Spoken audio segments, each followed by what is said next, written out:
Hello friends, muri iyi video ngiye kwereka uburyo wakora channel history yawe igafunguka kandi neza ukagira views nyinshi ndetse ukagira audience nyinshi.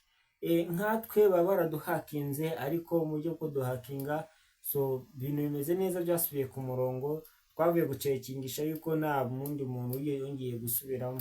So muri iyi video rero tugiye kwereka uburyo wafungura channel history cyangwa se ukareba nimba uburyo ifunguye channel history yawe. Kuko channel history ubundi mbabwire akamaro ka channel history, ntago wagira views nimwe channel history itafunguye, nibibaho.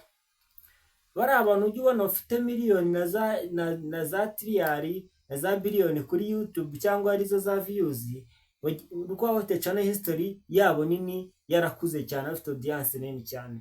Ariko kugira ngo nawe ugere ku rwego mu rwabo urasabwa ko wakora ikintu bita channel history cyangwa se ukareba nimba channel history yawe ifunguye. Channel history rero ibintu bibiri yabisobanura cyangwa se akamaro kayo hamaze gusobanura ibintu bibiri sobanura. Ni uburyo bwo kugira ngo ushyireho, urabona ukuntu ushyira video kuri Facebook, wamara kwishyira kuri Facebook ukabona umunota umwe abantu bose bayireba, nuko history ya Facebook iba ifunguye. Ariko igiye kuri channel history ya YouTube nuko nyine views na audience itibona iki kintu wasize kuri YouTube yawe kikabasha kuba cyakura. Ubwo bivuze ngo rero channel history ni uburyo bwo gupostinga igihangano cyawe kuri YouTube, noneho kigahita kigira ikintu bita algorithm nini cyane iri hejuru kandi iremereye. Ubwo muri make rero tugiye kureba ukuntu wafungura channel history. Ese akamaro ka channel history ni akahe? Reka tubabwire akamaro ka channel history.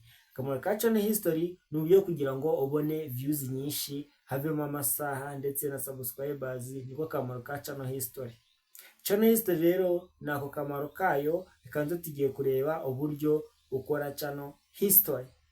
History ni channel history nzima kandi ni channel history imeze neza, ntago wakora ikintu utafunguye channel history. Murakoze cyane. So urazamuka gatoya, urindire gatoya ukuntu tugiye kureba ukuntu twabisacinga, ukande ahangaha muri Chrome yawe cyangwa muri browser ukoresha, winjire urindireho gatoya, nurangiza wanditsemo dashboard YouTube, nurangiza gatoya utegerezeho gatoya cyane.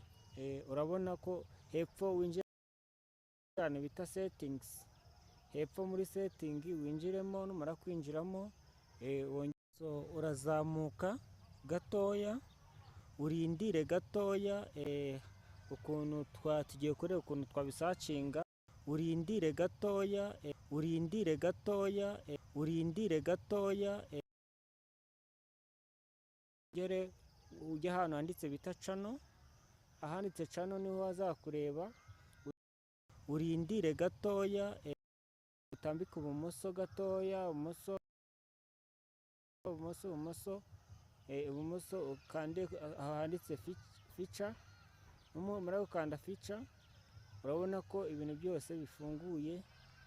Akambere karafunguye, aka kabiri karafunguye, aka gatatu karafunguye. Ibyo byose nyine biba bifunguye, urabona ukuntu ngiye bifunguye. None nurangiza urategezeho gatoya ubanze umenye ngo ese ni gute twayifungura. Nuko nguko nta kundi, nugera ahangaha uciye hano ahantu nakubwiye, ni ahangaha urabifungurira. Wongere gatoya, urindireho gatoya urebe ngo ni hehe handi nakora, urebe ko hepfo naho hafunguye. Wongere gatoya, wongere cekinge urebe ko n'ahandi hose hafunguye. Urabona ko ibintu biba bimeze neza ko hafunguye. So uragera hepfo urebe nimba hafunguye, wongere gatoya ugere hepfo urebe no kuri step ya gatatu urebe n'ibifunguye. Step ya gatatu niyo ya nyuma. Uyu ubonye ko ubwo buntu bwose buvivuye, bivuze ko channel yawe ibifunguye channel history. Ubwo urumva ko tugomba kujya dukora ibintu neza kandi ibintu bimeze neza. Murakoze cyane.